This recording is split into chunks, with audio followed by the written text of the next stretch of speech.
I was doing some thinking today about life, jobs, the universe, why we're here.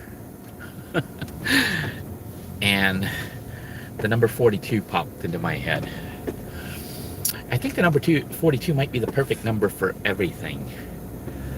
If you guys know the Hitchhiker's Guide to the Galaxy, supposedly the supercomputer came up with the number 42 as the perfect answer, the perfect number. I never really read the book, and I didn't play the game, Hitchhiker's Guide to the Galaxy, but I knew 42 had some significance. And now that I'm past 42 and have lived life to a bit, to an extent, I think I agree. 42 might be the magical number for everything. I think you should retire by the time you're 42. And the reason for that is if you live past 42 and you're still working and stuff because you're saving for retirement, if you follow the norm in America, they don't expect you to retire till pretty much 65 to 67 years old. I mean, before you can collect even like Social Security, now you have to be like 67. But if you wait till you're 67, and they suggest you stay till 70. I don't know about you, but I've been looking around at people, and a lot of people don't even live that long.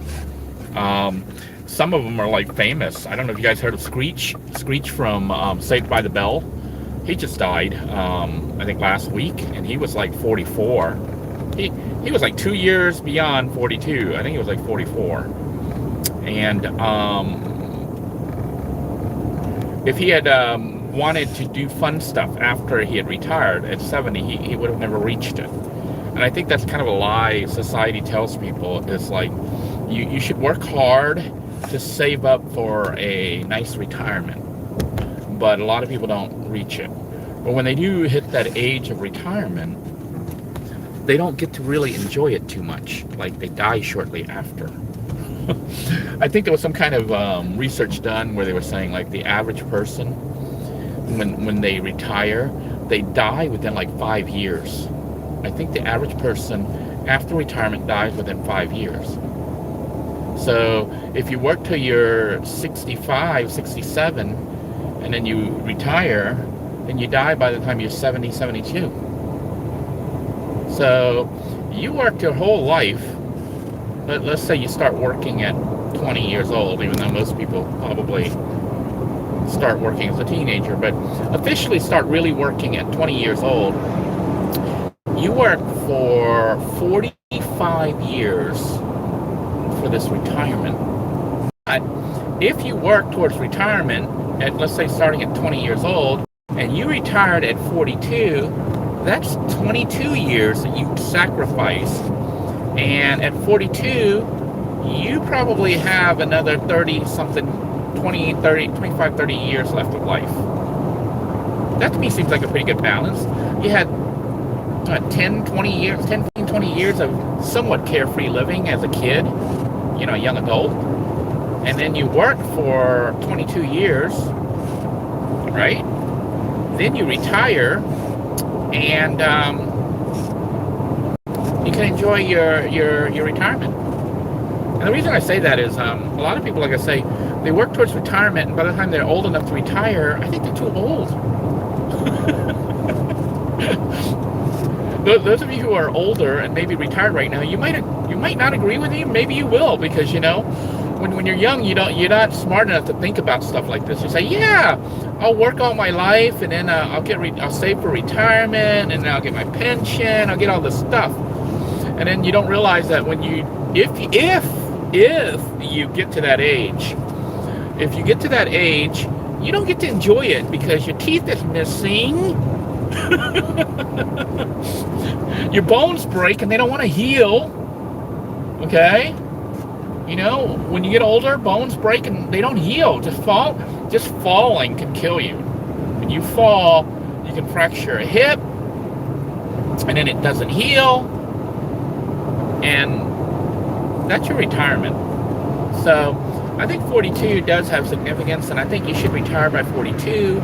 I think also it might have some other meanings too, like maybe you should only know 42 people or keep 42 friends, because if you have too many friends, I don't know how close they can be. You see all these people on Facebook with like 2,000 friends? Yeah, right. I can't, you know, I think right now, it took me till 54, okay? I'm 54 now and still not yet retired. I mean, sort of retired, but not retired. I got a job offer. This was kind of funny a little bit, but it really triggered my thinking about what the heck are we doing? I'm going to get off this, I have a test strip. I don't know if it's playing music or what, but anyhow, I don't know if, what happened was I got an email from Spherian Staffing. Remember the company that helped me get the job at the space agency? You know, I guess they liked having me there, but they kept me on file. And even though I haven't been there for like a year since I got hired officially, you know, for part-time work at the space agency, I kind of like that job even though it's part-time, because, you know, it's part-time. And part of my philosophy is similar to the 42. I don't think that you have to keep working your butt off and then jeopardizing your health and everything when the payout isn't really that big, you know, that good. A lot of people will work and maybe even work 3 jobs or whatnot just to pay to live in an apartment or something, but they're still not making enough to save anything, you know, to have a good retirement. So what happened was they sent me an email saying that they had a job opening if I wanted to be a supervisor for janitors, you know, custodial supervisor for this company that has like 32 buildings. And it's part-time, and you know the pay was like they give you a salary of $2,700 a year. I mean $27,000 a year, which to me is kind of low. But they said it was part-time. But then when I look at the hours, they say you have to work roughly 7 hours a day, 5 days a week, possibly weekends, some overtime, and you know shifted, but roughly 72 hours a week. I'm like that's, I mean not 72. It's 7 hours a day times 5. It's 35 hours a week, not 72. 35 hours a week, and you're considered part-time, which I think is bogus. I think that's code for, we pretty much have you working full-time, but we're not going to pay any medical, any dental, any benefits. That seems to be the motto of most companies now, is they have you work at the threshold of benefits, but they don't give you the benefits. 35 hours, that's full time. And then you got the time you got to drive to all these locations and stuff. And at only $27,000, that's like nothing. I mean, you know, you could not really even afford to live off that unless you live like a meager lifestyle. Somebody's asking, I'm looking here even though I'm driving, when I'm going to Thailand, I can't go until the whole situation straightens out. You know, right now, everything's on hold. Thailand has an issue with tourism and COVID and everything, and everyone's bracing for the second wave as everyone's getting inoculated. Hopefully, the inoculations get COVID under control and some normalcy can return. And then I've been looking at how hard it is actually to get to Thailand, and there's some difficulties that I'm overwhelmed when I think about it. One, I don't know if you guys saw, I got my passport, but it's my American passport, which means I'd be going as an American. And they have all these limitations about how long an American can stay. You can only stay, like, if you go with a tourist visa, even an extended visa, I think it's like 90 days maximum. Then you gotta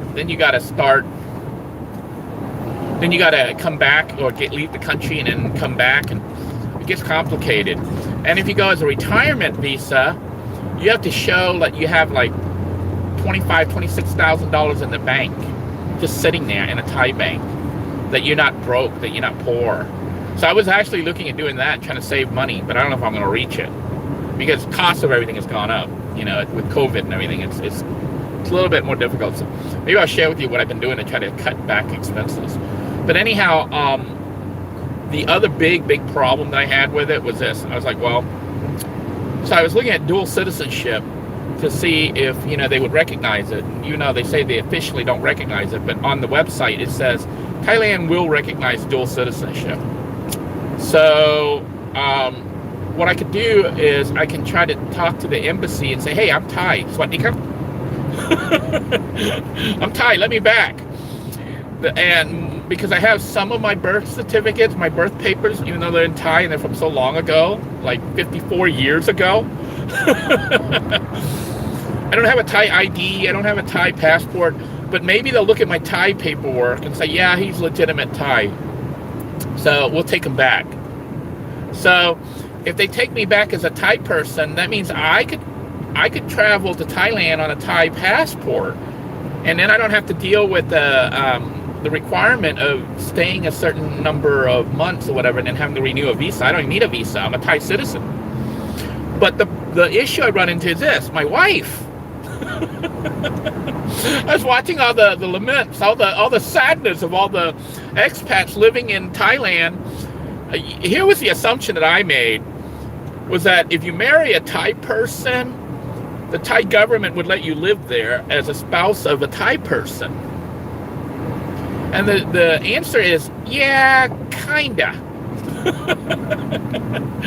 You have to get a spousal visa. And the spousal visa only lets you stay for like a little bit under 1 year. Then you have to leave the country and go back to your home country, get a visa renewal so you can come back. Or I don't know if you have to actually leave the country or you just got to go do it every year at the embassy. So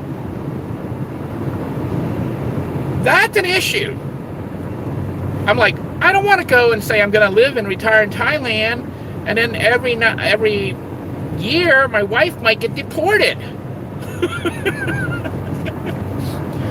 So I have to really, I mean, that's just so far down the line right now with the whole COVID, and Thailand's not letting people fly in, safe countries and non-safe countries, and they have this quarantine 14 days. You got to stay in this authorized place that costs $2,000 or $3,000 for the 14 days, and you're locked in that hotel.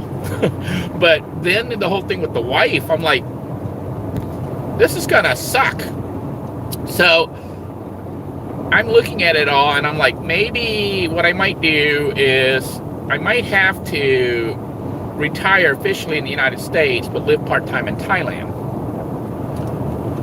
That might allow me to go over there. I can go on the Thai passport. My wife could go on either as a spousal visa or potentially as a visitor. And we live in Thailand part-time and travel when the visa expires and renew it or whatever, but set up the United States as home base. But that means saving enough money to try to get someplace in America that I can. It's not like I plan on living there. It's just I need an address. I need a residence in America. Like right now, even though I'm staying somewhere, it's not really a residence. I'm renting a slot for my RV, but it's not really like a residence. And then, I really need to buy my own land with a house on it, so that way I can get a real address. And so, that'll be planning. That means got to save money for all the flying and everything else you got to do that's associated with traveling. But potentially live in 2 countries, maybe. I don't know how that's going to work. One of the things I need to do is really talk to a Thai consulate, the embassy. And right now, the only one they say you can really go to, as far as I know, is the one in Washington, D.C. You have to go all the way up to Washington, D.C. And then you have to set up all these appointments and stuff. There is a consulate in Los Angeles, and there's one in Miami. But I think the one in Miami may not be fully open yet because of COVID. And, it's rampant in Florida, and especially South Florida. So what I want to do is wait till it settles down a little bit and see if I can call or talk to an embassy official or a consulate in Miami and ask them, hey, what do you recommend? The other problem I have is my retirement, my American pension retirement money isn't enough.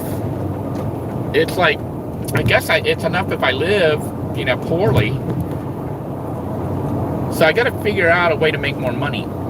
And that brings us back to 42, the meaning of life, the purpose, the ultimate answer for everything. So I was thinking about it, and I was like, well, one of the problems you run into living life is that you constantly feel like you got to have all this money and all these things. It's like they brainwash you that you need all this stuff. really, what do you need? If you look like an animal, you know, like a bird or the bees or a turtle, whatever, any animal, they don't need anything. They constantly just live. You know, they look for food, they eat, and then when they can't eat, they die. Maybe that is the meaning of life. You know, it's to simplify it and not worry so much about having a house and all this stuff. But, you know, the society makes it so difficult. They say you have civilization and you have all these rules and stuff that are supposed to protect you. But in America, at least around Florida and around this area, you can have your own land that you perfectly own, that you have paid off, and they won't let you build on it. They won't even let you live on it. Like, I was looking at the slots. Remember, I lived out in the compound illegally on somebody else's land. It wasn't even mine. But I was looking at land for sale, like even at the compound. Let's say I bought land at the compound, my land. If I went to try to live out there, the city could cause me trouble. They could come in and demolish whatever I build. It's my land. Because they say no buildings allowed out there. But you're allowed to own the land and pay the taxes on it every year that you have to pay the county and the city or whatever. Yeah, it falls under the city of Palm Bay, so you have to pay city taxes as well as county. Okay? And you can't do anything with it. So all these rules and stuff, it's like, I know who made this up. All the people who are rich. They own all the land, they own all these things. They buy out the people in the government and all this. You know, so you have all these rules that make it so that you can't live, that you can't even have your own land unless you go through the process and get it certified by the county. But then they want you to install septic systems and power grids and all this other crap that you know you got to apply for and qualify for, which most places in Florida, if you're around a residential area, they will not let you do.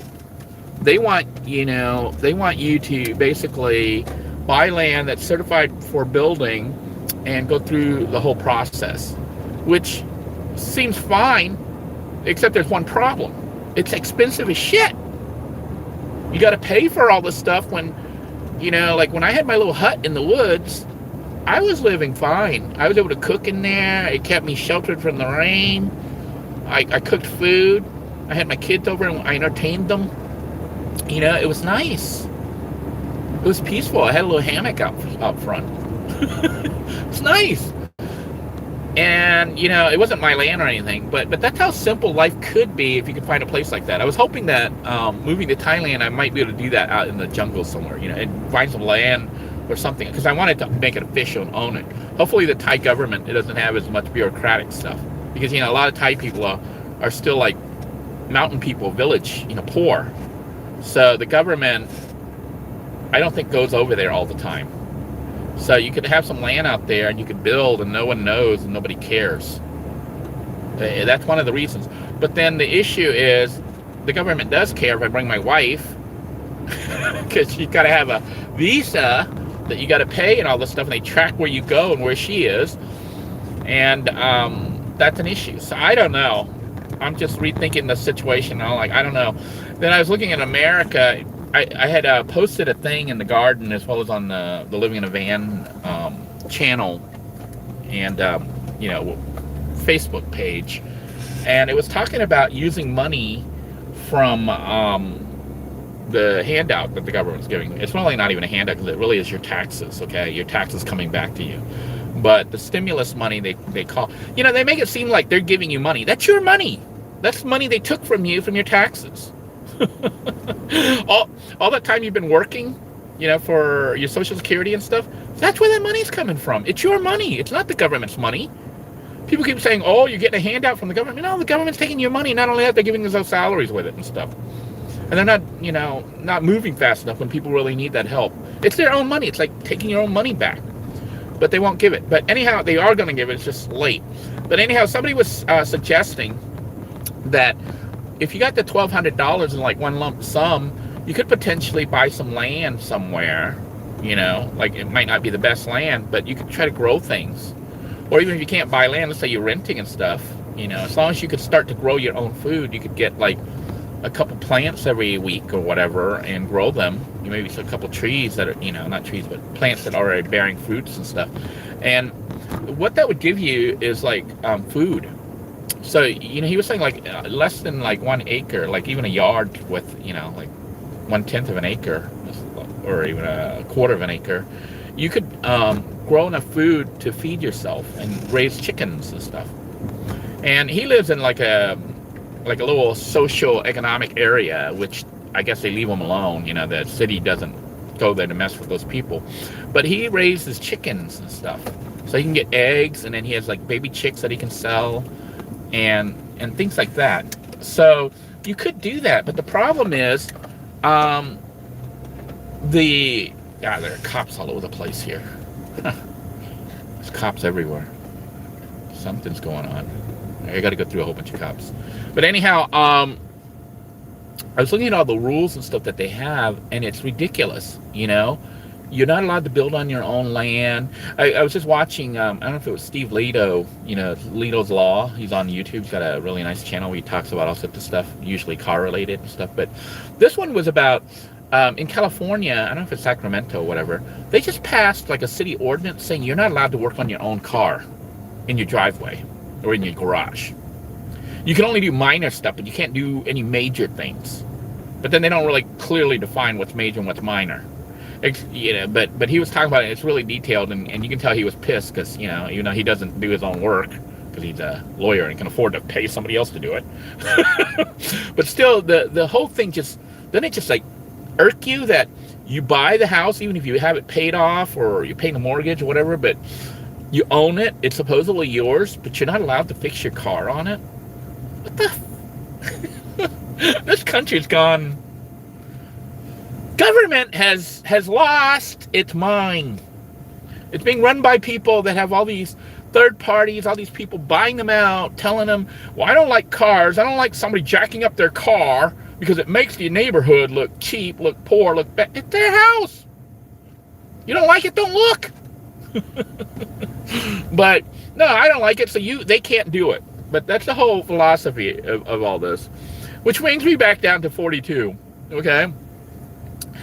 I think that if you decide to retire at 42, before you hit 42, hopefully you decided when you were young enough and still working, you could set aside make as much money as possible, but then plan on at 42, you just quit everything, unless you want to keep working because you enjoy it, but not because you have to, to keep paying for everything. But whatever money you can raise, by the time you're 42, you should be able to retire completely on it. Imagine if I knew then what I know now, when I was in my 20s, I probably would have lived in a van completely. I would have lived in a van or some other vehicle where I didn't have to pay rent and stuff. And any money that I made from jobs, remember, you don't even have to have the best job. You just got, your rent's like minimal. You could save all that money every single year. And if you invest some of it, but let's say you don't even invest. Let's take out investment, because investment is a gamble. You could lose everything. Or some people could make off with your money, like Madoff. Remember that fiasco there? But basically, if you decide that you're going to retire at 42, then when you're young and have energy and have the ability to earn money, you would be working your butt off to save, because you knew you were going to retire at 42. And as a matter of fact, at a certain point, I'm willing to bet you could afford to buy a house and completely pay it off in cash. It's like mortgage is like a big, huge scam. If you buy like let's say $100,000 home, by the time you pay off the mortgage, I think you pay like more than $250,000 on it. It's bullshit. You buy a $100,000 home, but you pay $250,000 that went into whose pocket? Whereas if you worked your butt off, when you were under 42, and then you bought the house, then at 42, when you had enough money, you bought the house, you didn't have to pay the extra $100,000, so you could own the house. But even this whole thing, with owning a house, the problem I have with even owning a house is, let's say you own a house and you're in a city, they go as far as stopping you from catching rainwater. What the fuck is that? So you have to find a place out in the middle of nowhere where they're not going to mess with you to really live. And if you can live simple like that, you can do that. But if you're 42, you're also young enough that you could possibly move overseas. Mm-hmm. You could go live in Thailand, in Vietnam, or whatever, because you would probably have more than $25,000 in your bank account.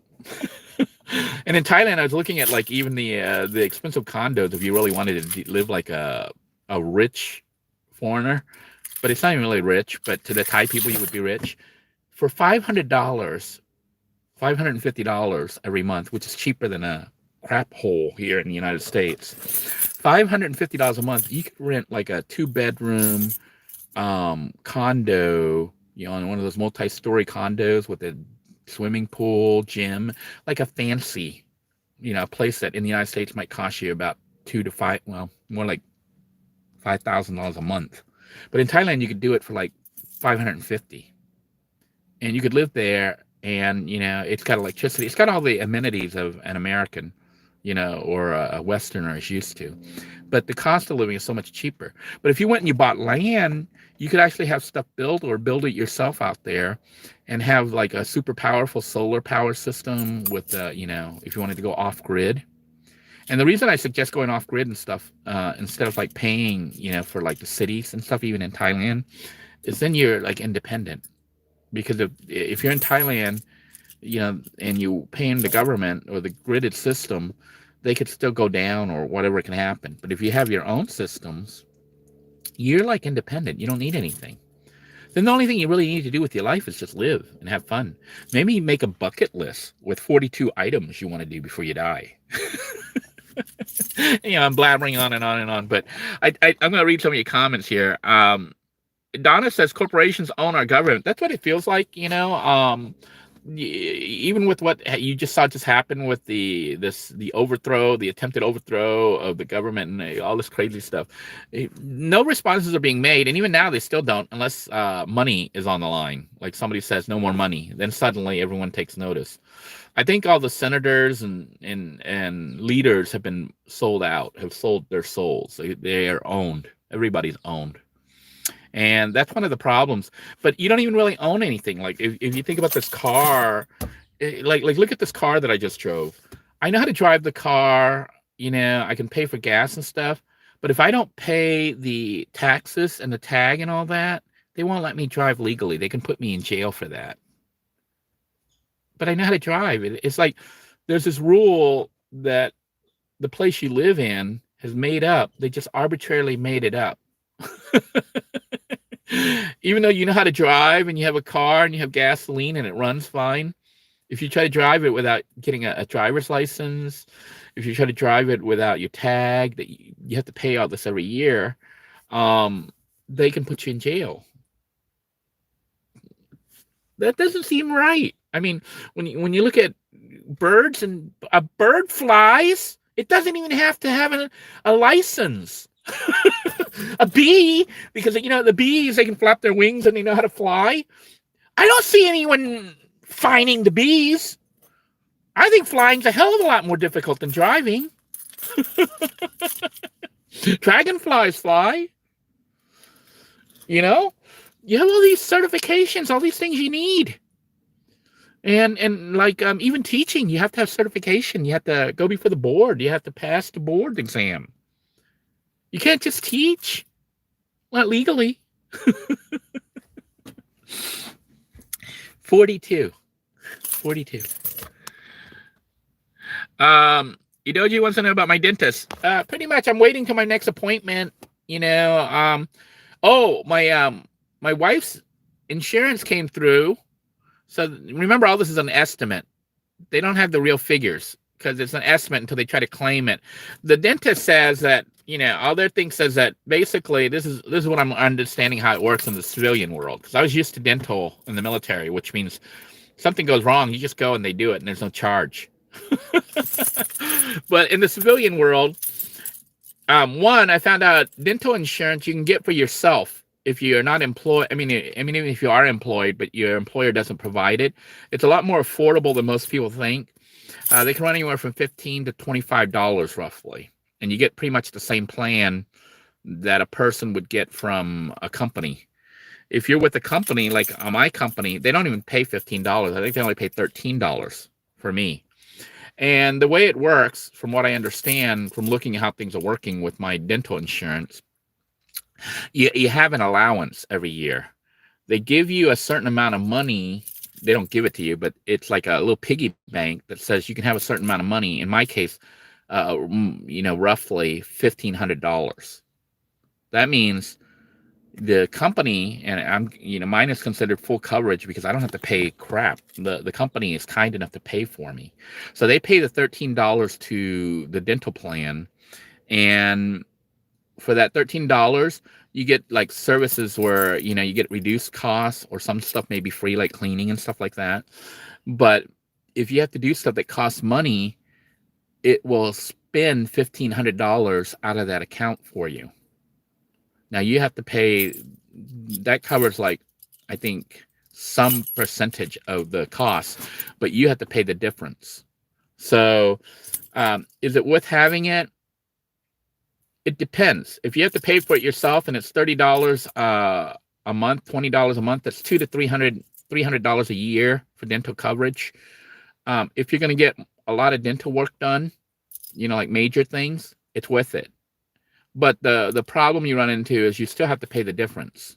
So with my wife's insurance and my insurance, so they allow two insurances, it knocked the price down. Like for what they wanted to do, I'm just going to do the upper because that's all I can afford right now. But for the upper teeth, okay, what they're gonna do is yank this. They're gonna see how that's broken. They're probably gonna have to do surgery to remove that. And then this one went sideways from that glue. Remember that gluing and gluing? It kept pressing it, so it decided to grow out sideways. Which, if I had known that it was going to do this, I wouldn't have kept gluing. I would have had this dental work done. But see, I couldn't do it at that time. I didn't have dental coverage. So timing of, the way life goes determines how bad things get. But I'm just going to have him, this teeth, they're saying it's perfectly healthy. The lopsided one. But I'm going to have it yanked out. So they're going to yank it out, but then I have this gap, which normally had 2 teeth, but the gap's so huge now, it actually will fit 3 teeth. So what he's going to do, he's going to yank that, and I think there's one more bad one, maybe the broken one in the back, my molar, even though it's not really needed. I'm not hurting anything, or one that's cracked or something. Instead of having them fix each tooth, which would cost me $1,500 to $2,000 per tooth to fix, it's just easy to yank it. Yanking it is a couple $100. So yanking the teeth out is a couple $100 versus $1,500 to try to fix it, with root canal and everything else they have to do. So what they're going to do is, for the first appointment, what they're going to do with the first appointment is actually, they're going to clean and try to repair some stuff, because I got some bad stuff with my teeth. So that's where the expense is going to come from. And then after they finish doing that, they're going to yank out 3 teeth from the top. And then I have to wait a little bit to heal, because your bones and your gums and stuff have to grow back. Then they're gonna fit me with what do they call those things? The false teeth kind. What do they call them? Partial denture. So it's a partial denture that will cover the gap. And he said in the gap here, they're gonna give me 3 teeth instead of 2. Normally I had 2 there, but they're gonna give me 3. And then I guess maybe the back, wherever the other one is, that they're gonna pull out. So it's going to be a partial denture. The bottom will stay the same, but it's not too bad on the bottom. But I mean, they say there's some teeth there that are like need to be fixed or yanked out. But see, I'm not going to pay $1,500 to fix each teeth. I mean, if I had unlimited money, if I had a lot of money, it'd be worth doing. But for me, at my age, you got to start looking at the reality is your age, your life expectancy. How long are you going to live? I'm calculating, if I'm guessing correctly, I'll be lucky if I hit 15 to 20 years. So do I want to spend a whole bunch of money fixing my teeth for 15 to 20 years? It might seem like you would, but if you have limited funds, I want to buy land and a house. I don't want it on stupid teeth, and then I die because I'm sleeping under a bridge, So you have to look at that and decide what's really worth it. If I had my choice, I don't even care about the teeth other than, just for looks. But because we have the dental coverage, it's making it a little bit more affordable, even though it's expensive. But I'll go ahead and have it done. That way I can smile and look normal. And then, it's mostly for aesthetics, just for looks. Because functionally, I still have to take it out at night. They say I supposedly can eat with it, but you need to take it out every night and clean it. So the cost of just doing the upper teeth, okay, by itself was about $7,000 or $8,000 to do that. That's why those dentists have those nice big mansions on the beach or on the river drive that I go on. It's like $27,000 just to do the upper. I mean, not $7,000 just to do the upper. Now, what my insurance did was it knocked it down to $2,800. So insurance was going to cover, my allowance and stuff would cover almost half of the cost. So I used up my whole year's allowance. So, I was going to have to do it for $2,800. That's the cost of cleaning, repairs, pulling the teeth, and putting in the dentures. Then, because my wife also has insurance, they were able to pull her insurance allowance, okay, and apply it towards that. So it knocked it down from $2,800 to approximately $1,700, which to me is reasonable. I mean, I don't know how much it would cost in Mexico or Thailand. Thailand also has pretty good dental, but we'll just go ahead and have it done while I have the insurance here and have it done. If you're saying it's 1/4 the cost, Donna, that would be about $2,000, which is what it's going to cost me here in the United States. And not only that, people keep saying go to Mexico. I'm in Florida. To travel to Mexico and all this other stuff is expensive. And also the other issue is COVID and everything else going on. Maybe if you live in California, you can just go down across the border. It's a close drive. If you're in Texas, you can get down there. But if you're all the way far away, the travel could cost you a couple $1,000s. And then with COVID and stuff, travel is kind of complicated, but I think it's about the same price or even cheaper in Thailand. And I think Thai work might even be better. So basically with them doing this, I'll have it done probably within the next 6 months. So in about 6 months or so, I'm guessing you'll be able to see me smile again. I mean, smile, not look like this. So, and I'm willing to pay it. I have the funds because I'm working now. And, even though I had been offered, people had offered in the past that they would cover my costs. But I didn't want that. I wanted to get the insurance and all that because it's expensive. And this is the cheapest one, because if I had gone with implants are between $2,000 to $3,000 per tooth.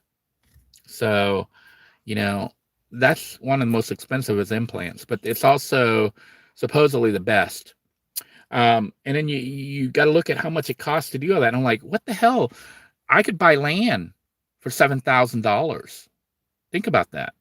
I could buy land somewhere, and not crappy land, but pretty decent land, and set up a little homestead.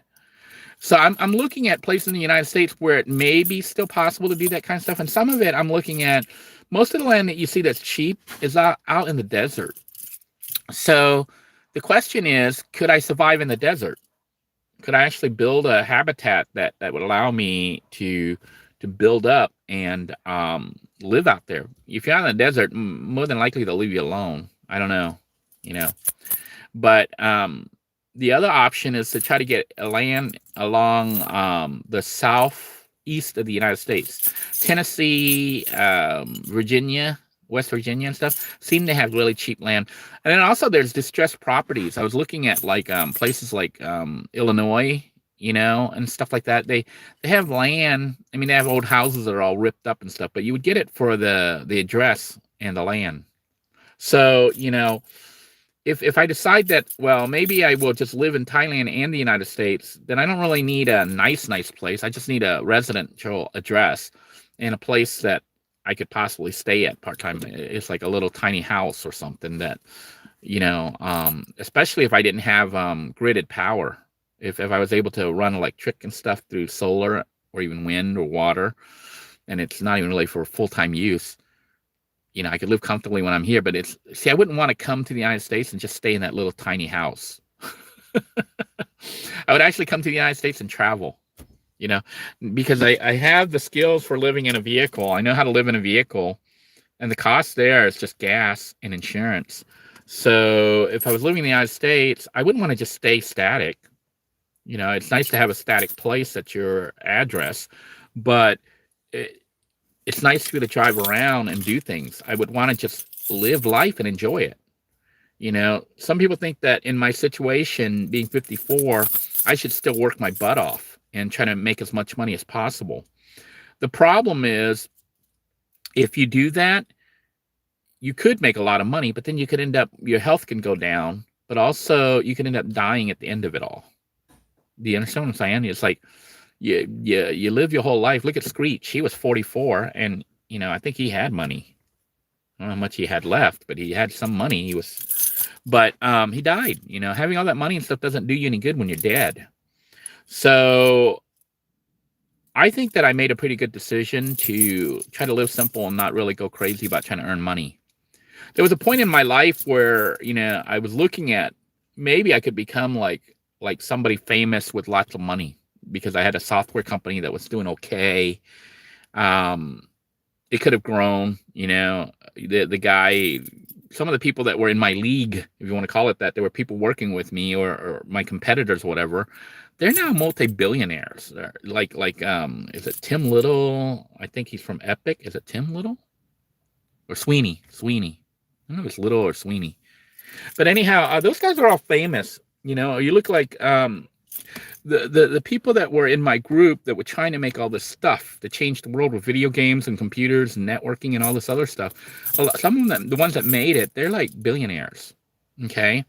And I didn't make it, you know.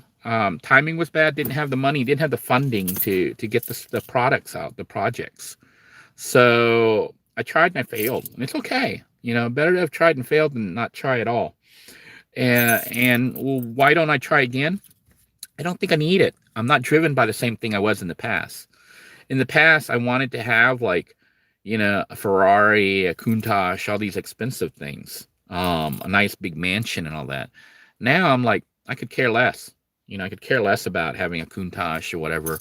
If I had the money, I don't even think I'd buy it. If I had the money to afford for a Countach, I would probably donate it to a charitable cause or create a charitable cause and give it away, you know. And basically, you know, that's the problem is that if you're driven by money and all the expensive stuff, I don't think you ever get truly happy. You always want something more. You always want something better. Like, you buy the latest state-of-the-art vehicle or computer equipment and all that, and then next year they have a better model. Now you don't have the great model. You have a old, outdated stuff. So you have to upgrade. You know, so it's this drive that you go on. So for me, the way I've been living and been forced to live, basically, I've learned that I don't need anything. I really don't. You know, like where I'm staying right now. I can show you guys if you guys want to see. If you guys want to see what this place looks like, let me show you since we're here. Where's the camera? All right, that's the owner's house, and he's an ex-Navy guy, but he was telling me how blessed he was, and he is.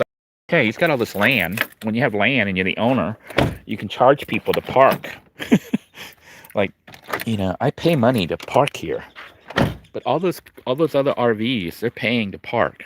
So he made money off people just parking the vehicle here, and he's, you know, he did pay the county and the city or whatever for the electrical, the septic, all the other stuff that you need to allow RVs to live here and to be legal. And I guess they charge him taxes and stuff. But where I am back here is where, I don't know if you've seen it, they've torn some stuff down, so they've moved things. I'm wondering if they just destroy working TVs. I think these are big screen TVs. These are big ass things, 50, 60 inches. I think they pull them out of the RVs and they just break them and trash them. I don't know why they don't resell them, or maybe they don't work. I don't know. But I've seen like piles of dead TVs like this. They're huge. And I don't know if they just pull them out and then just trash them, which to me is sad, because you could probably sell them and make money. But I think the issue is it may not be worth it. May not be worth their time, you know, to pull them out and try to deal with people trying to buy it and come pick it up. Like, he doesn't sell a lot of stuff. What they do is they scrap the metals and you know, some parts, but he doesn't really sell Doesn't sell too much. Remember the big RVs that were all here? Several have been moved and crushed. They finally got the tractor working. So that's been like piling things up. They're trying to clear a little spot for me, so they're gonna get my awning out, you know, and I'm trying to grow a little garden with some food. Like you can see my little attempted garden here, but this is being cleared out a little bit. So they're gonna clear it out and bring more vehicles back here and park them.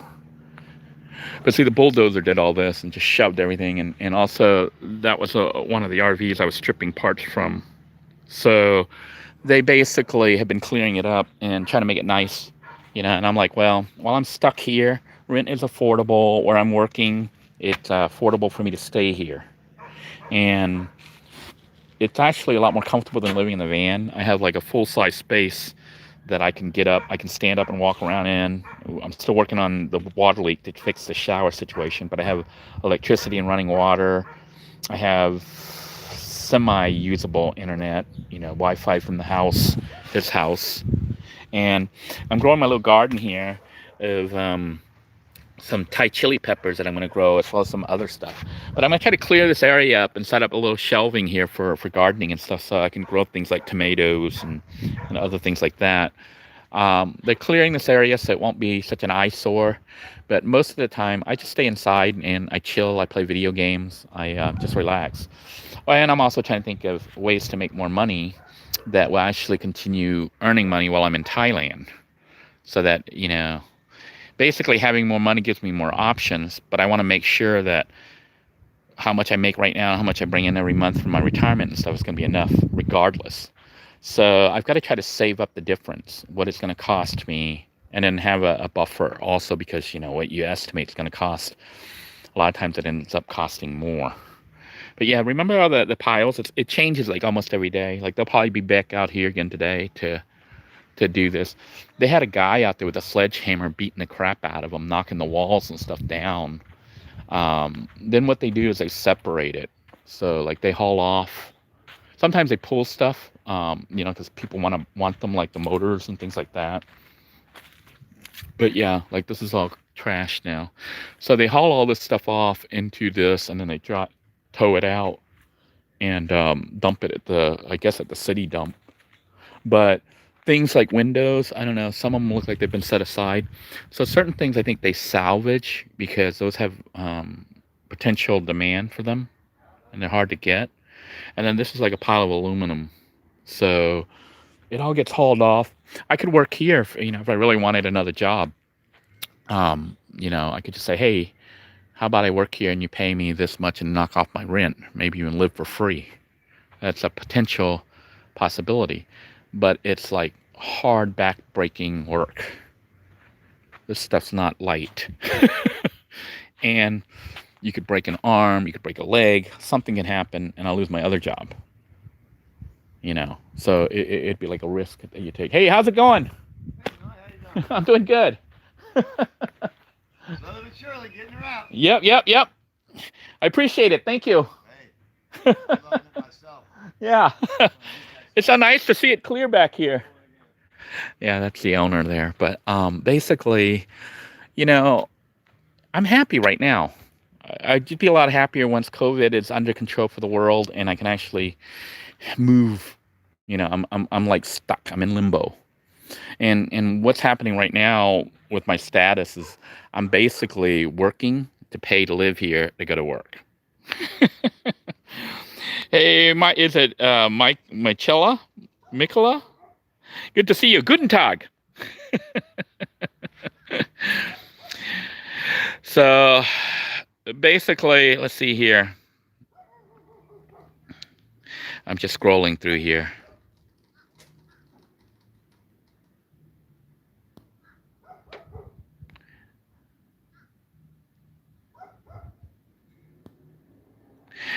I think Laura says I should work 2 jobs and have self-respect and all that. I think she's equating having a job with respect, you know, like how other people view you. I think that if I'm able to pay for myself and my family and stuff, and we're happy, it's like saying, Laura, why don't you get a job that pays you like an executive? Then you can have the self-respect.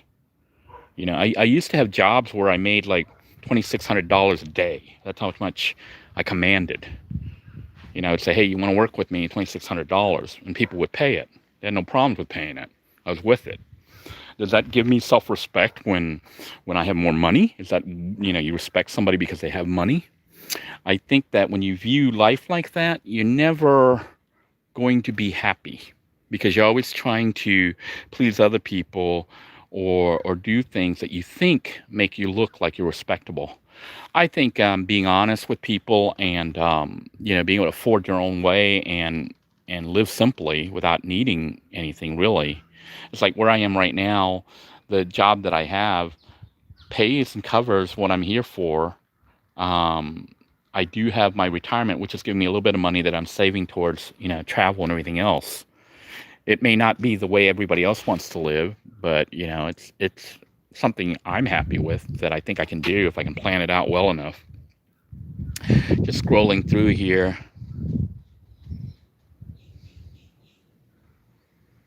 Yeah, Idoji says that his insurance with glasses and stuff, it's like $900, but $600 that they're making you pay is still kind of high. You know, in a lot of countries, foreign countries and stuff, you wouldn't pay anywhere near that. Look what somebody had out here. Like, see, these could probably be salvaged and sold. You know, fishing poles. I think it came out of one of the RVs. What happens is, like, a lot of these RVs, like, they get in a wreck or they get towed for whatever reason. People were living in them, and then they no longer can live in them for whatever reason, or they died. And all their stuff is, like, left in there. So they'll haul it here, and it has everything. And I guess the guy that demolishes it, he can pull some stuff and salvage and resell if he wanted to. But, you know, it's like you could pull these things and possibly sell it. Like these are, I think, possibly for the ocean. You know, the bigger poles here for fishing in the ocean. You could possibly sell it for a couple bucks, you know, $10, $5. But is it really worth it? I mean, it is to some people. But, you know, like for me, I'm like, I'm not sure I want to go out and gather all this stuff and do all this stuff because let's say I make $100 extra. Do I really need it? It would be nice to have, but I don't really need it. You know, I'm happy with what I have. And some people take that as insulting that somebody's actually happy with you know, living in a scrapyard. that I'm happy with my job. I'm happy being a janitor, even though I'm qualified for doing a lot more than that. I've done a lot more. I've done some, you know, really high tech, really fancy stuff. But having gone through all that and you know, having earned money in the past, it didn't really bring happiness. You know, I think what brings you happiness is peace of mind and knowing that you're going to be okay regardless. Like right now, I'm working part-time, you know, as a janitor, and it's paying for everything. And honestly, if I lost that job, I'm still okay. I could try to get this running again, or if not, I'd just sell this.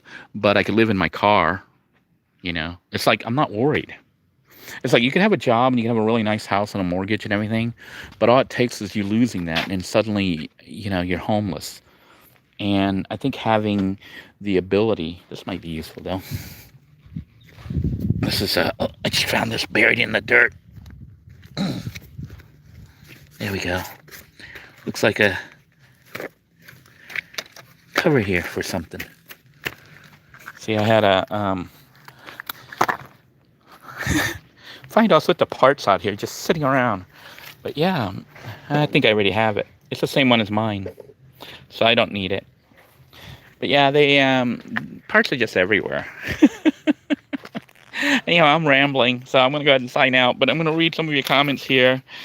Remember, money and wealth, even titles and stuff, they don't mean anything, okay? If they mean something to you, then what you're saying is, it means something to you because you think somebody is looking at you, like let's say I'm the president, okay, or whatever. That doesn't make me a good person. It just means that that's my job, and some people will respect that because I have the title. But really, titles is just something somebody made up. You could be called president, you could be called king, you could be called janitor.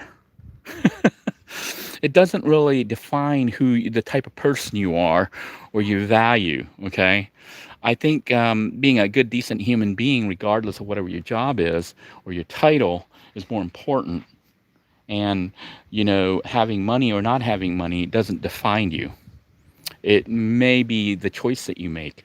So if some people think that, you know, I have all this bad stuff happen to me and whatnot, it happened because of my choices. You know, I chose certain paths, and this is what happened.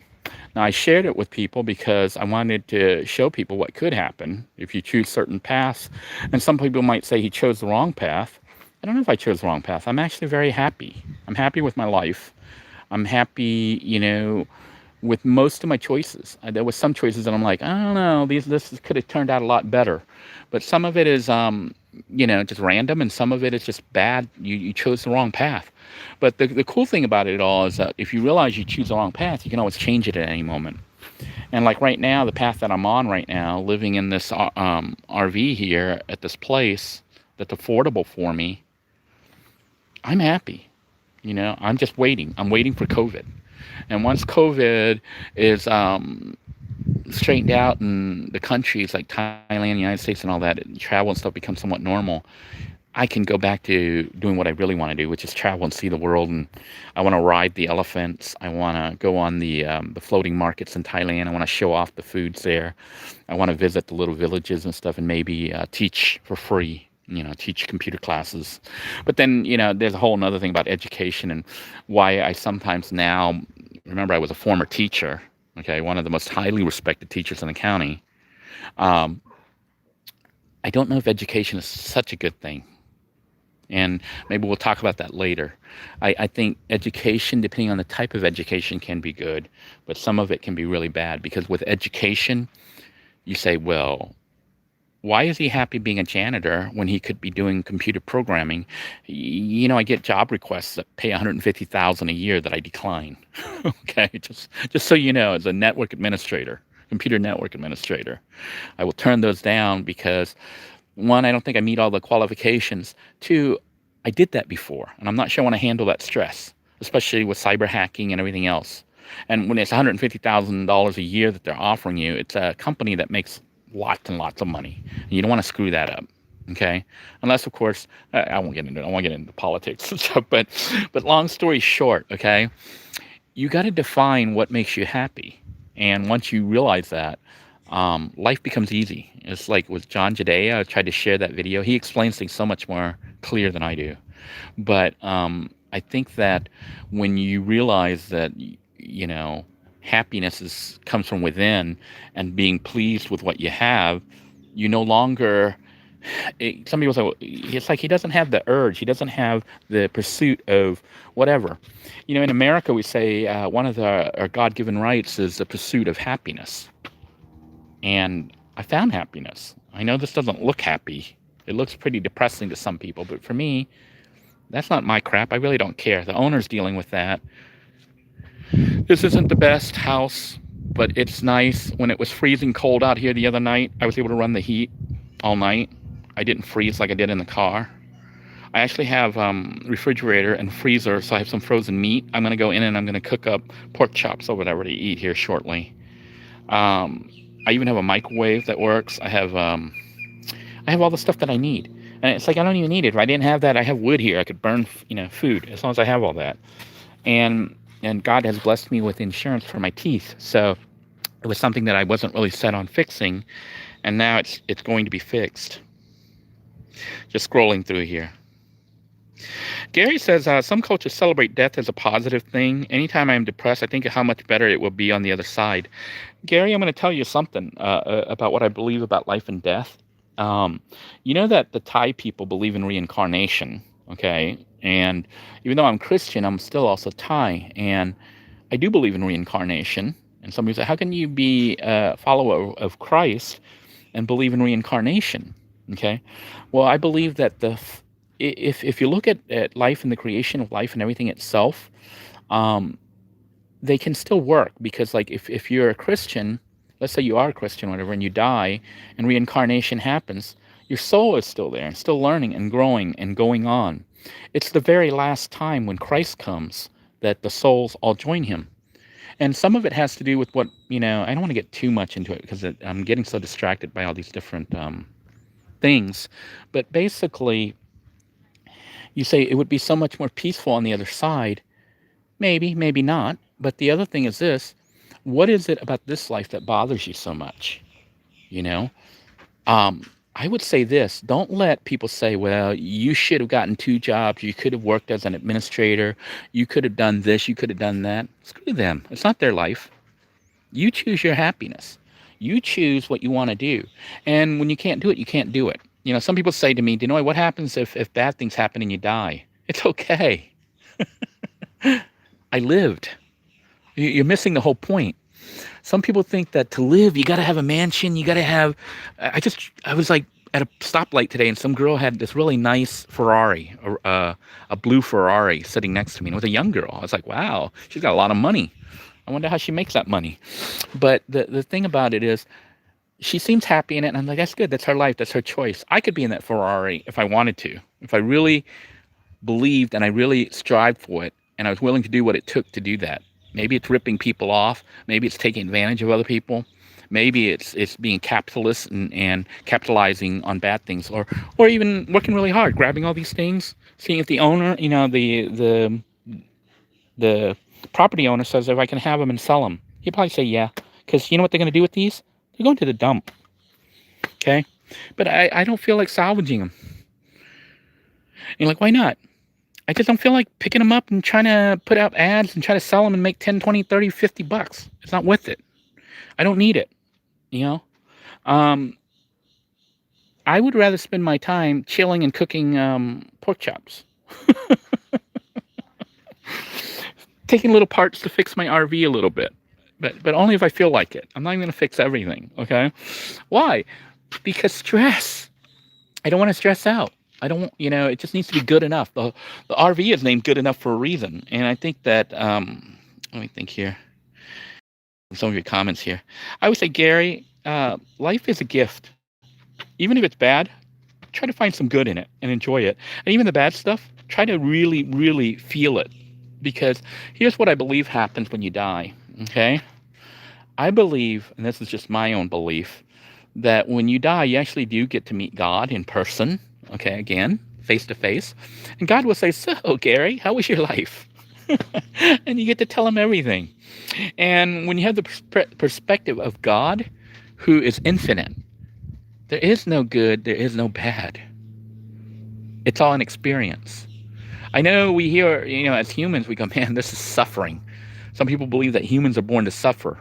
To God, to humans, we classify it as suffering and bad. To God, it's just an experience, and he wants to know how it went. So if I'm having to suffer, which I feel like I've had to do in this life, okay, it's okay. I took it all in. I took all the stuff that they did to me, and I'm going to tell God about it. And you say, are you going to be mad? No, I'm not going to be mad. It was my life. God sent me here to record all this. When I say record, I mean with my mind, with my experiences. Everything that happened, what happened when you tell the truth? What happens when you stand up for certain things that other people say, you could have saved yourself by lying. Why didn't you lie? I didn't lie because it's wrong. It's wrong to lie. It's wrong to take advantage of other people. And if you have that conviction and you're willing to do that, the world may make you suffer. Okay? And it's okay. They can do all the stuff they want to do to me. It doesn't matter. Okay? What matters is that I stuck with my beliefs, and when I go to God, I can say, this is what happens. And, sometimes when I'm alive right now, I say sometimes to God, I say, this is really difficult, God. But I will keep moving forward. Because ultimately, it doesn't matter. When you think about it, I want you to think about like even the spacemen, because, I'm dealing with spaceships and stuff almost every day now. But they go and they walk on the moon and they did all that great stuff, so they're famous. They're like heroes, national heroes. Now, a lot of them, because they're old and stuff, have died. Okay? The fact that they died a hero, does it really matter to anything, really? Or is that just something with humans? The title, to be known, to be famous, to be unknown. Like, I never wanted to be famous. Google me and I show up all over the place now. Not for good things. I'm infamous, okay? But, it doesn't really matter to me anymore. It used to. It used to, when I bought into letting somebody else tell me what would make me happy and what wouldn't. But now I define happiness, and happiness is being true to yourself, being true to other people, and always treating other people with courtesy and respect, and knowing that even the bad moments will eventually end, and if they end in death, that's the final journey. It's okay. Don't be afraid of it. And if you're Thai and you believe in reincarnation, you may come back again and get another chance to do it right the next time. And if you don't, it's okay. You go to meet God and you get to tell him your experiences. So when you have that, I think you become not afraid of anything. All right, Daniel. Daniel had to take off. Daniel, thanks for joining us. He says, I think God chooses our path. What we do with them is up to us. Yeah, I agree with D to an extent. Like, God puts these things in front of us and watches us. We have the choice. We're given that free will. Somebody goes, but God already knows what's going to happen. Yeah, he does. But you still have an input in it because you can change it at any moment. If I wanted to, I could go pick those up and start selling them right now.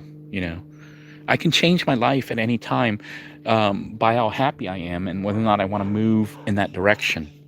But like where I am right now, who's to say? Maybe tomorrow I'll sell this and do something else, But where I am right now, I'm happy. See, I'm happy. I'm happy even though I don't really have much, and I don't. The thing is, I don't need much. And is it L.J. Jossi says nothing really matters if you think about it deeply enough. Everything ends up in the void of nihilism, which is true. It's like when you think about it, I think the most important thing, this is what I try to teach my son, is happiness. Find what makes you happy, seek happiness, and when you find your happiness, don't let other people take it away from you. They will try, they will say, you should work harder, you should gain more respect, you should whatever. You do what you want to do, and if it makes you happy, if it makes you happy to live in a dump or whatever, screw what the other people say. And Donna says education can equal indoctrination.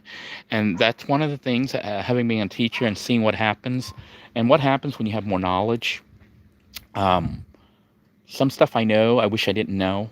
It's like when you know too much, when you know things you don't want to know. And the other thing is, I worked as a teacher for the system. Would I do that again? The answer is hell no. Okay, and there's a reason for it.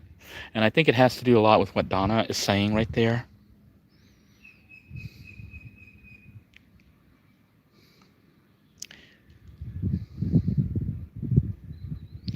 An old lady says, I'd like to see you at least get a super reliable roof that will also help with structural integrity on the road. The roof on here isn't leaking anymore. Actually, I had that part break right there driving, and it hit a tree or something. But I fixed it with more of the paint. That elastomeric paint. It fixes everything. So the roof is no longer leaking at all. The leak's coming from the floor. So I got to rip up the floor and figure out where the water pipe or line is messed up. Anyhow, I'm going to go ahead and sign off. I'm blabbering and blabbering and blabbering. But yeah, I think if you think 42, try to find 42 things that make you happy, 42 things in your bucket list, and 42 things that you can ignore from other people telling you. Like when they tell you your life sucks or whatever, ignore them. And if you do think your life sucks, fix it. And if you can't fix it, enjoy it for what it is. I'm enjoying my life for what it is right now. I don't know what's going to happen in the future, but I do have plans. And, even if it got canceled or whatever happens, it's okay. Because as Dee says, that was a life given to me. So until next time, everyone, take care. God bless you all. Gary, stay alive. Enjoy your life, okay? Ignore all the negative shit. Ignore it all.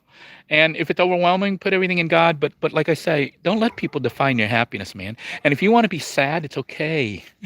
Sadness is also something God values. That's why he created it, so that you could experience it.